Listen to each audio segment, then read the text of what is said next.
আসসালামু আলাইকুম।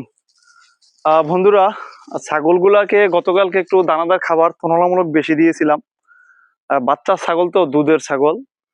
তো এগুলার একটু বদহজম হইছে, যার কারণে আসলে পাতলা পায়খানা হয়ে গেছে। আজকে রাত্রে দেখলাম বিছানার মধ্যেও পায়খানাগুলো একটু একেবারে তরল, পাতলা। তো এই মুহূর্তে ওদেরকে ওষুধ দিলে পারি।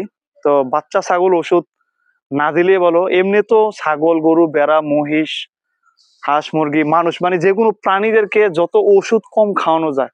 কারণ আমি যখন এটাকে এখন পাতলা পায়খানার ওষুধ দেবো, এটা লিভারে এফেক্ট পড়বে, একটু হলো প্রেশার পড়বে, আবার লিভার টনিক খাওয়াতে হবে। তো ওষুধ ছাড়া ন্যাচারাল কিভাবে পাতলা পায়খানা থেকে এটাকে ভালো করতে পারি, তার মাধ্যম হলো এই যে হাওড়া পাতা। এই যে দেখেন, কাছে আসো, এই যে এই পাতাগুলোকে আমাদের এদিকে হাওড়া পাতা বলে। হ্যাঁ, আমি ছোটবেলা থেকে আমাদের যতটুকু অভিজ্ঞতা, আমরা যখন থেকে ছাগল পালি, যে হাওড়া পাতা খাওয়ানোর পরে পাতলা পায়খানা ভালো হয়ে যায়। ওদের যে লাদি আছে, পায়খানা আছে, একটু শক্ত হয়ে যায়, পাতলা পায়খানাটা বন্ধ হয়ে যায়। তো আমি এই জন্য আমার ছাগলগুলোর জন্য এখন আমি আজকাল লতা পাতা আনি নাই, শুধু হাওড়া পাতা আনছি। হ্যাঁ, হাওড়া পাতা বেঁধে দেবো, আর এখন খাবে। খাওয়ার পর ইনশাল্লাহ আশা করি আজকের মধ্যেই পায়খানা ভালো হয়ে যাবে। তবে পায়খানাটা এত বেশি পাতলা হয় নাই, তবে কিছুটা হয়েছে, যার কারণে আমি আর ওষুধ দিতেছি না। বেশি হইলে তো আর ওষুধ ছাড়া কাজ হবে না, বেশি হলে ওষুধ দিতে হবে। আর যদি এখন এগুলাকে ওষুধ দিই, তখন আবার এগুলার গ্যাস হওয়ার সম্ভাবনা থাকবে। তখন আবার গ্যাসের জন্য গ্যাস নীল খাওয়াতে হবে, গ্যাসের আরো ভিন্ন ভিন্ন ওষুধ খাওয়াতে হবে, তখন আরো ঝামেলা। আর তখন এইগুলো লিভারে আরো প্রেশার পড়বে। তো লিভার দুর্বল হইলে কিন্তু সমস্যা। এমনি তো দুধের ছাগল, তো লিভার তো ভালো না। লিভার যত ভালো থাকবে, তত খাবে, তত হজম হবে। লিভার যত দুর্বল হবে, খাবে কম, হজম হবে কম।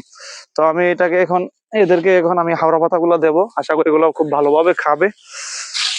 আগের যে লতা পাতা গুলা ছিল, এগুলা ছিল সকালবেলা পর্যন্ত, এগুলা কামড়িয়ে কামড়িয়ে খাইছে। এখন আমি আর অন্য লতা লতা দেই নাই, শুধু হাওড়া পাতা নিয়ে আসছি আর কি।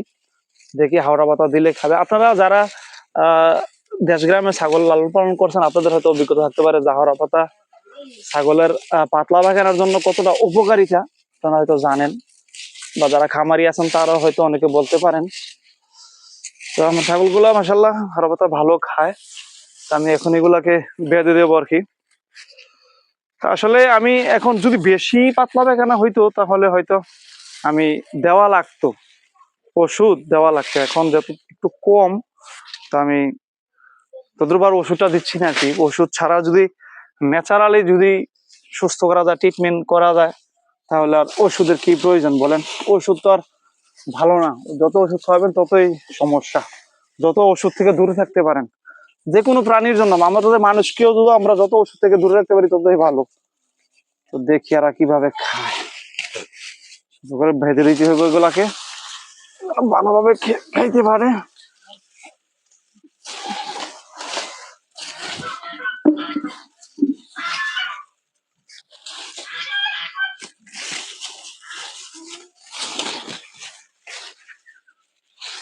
খাচ্ছে এরা, তুমি একটু সুন্দরভাবে আর গুছাইয়ে ভেজে দিতে হবে, কেন আমরা খাইতে কোনো ব্যাঘাত না ঘটে। ওদেরকে খাবারটা সুন্দর করে পরিবেশন করতে পারলে যে কোনো খাবারই ওরা ভালোভাবে খায়। যদি এলোমেলো দেই, হয়তো পাতাগুলা অপচয় করবে, পুষ্টি যে অনেক পাতা থাকবে।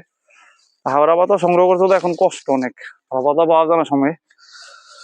তো দেখতেছেন আলহামদুলিল্লাহ, মাসাল্লাহ ভালো খাচ্ছে। আমি যদি একটু দেখাই, একটু কাছ থেকে দেখাতো, নিচে মোবাইলটা নিচে করো, নিচে করে এইভাবে নিচে নাও। এই যে দেখছেন ময়লা কিন্তু আছে এখন, কাছে আসো। এই যে ময়লা, একটু পাতলা পায়খানা হয়েছে আর কি। হ্যাঁ, ময়লা আছে এখনো। ওইটাকেও যদি দেখাই,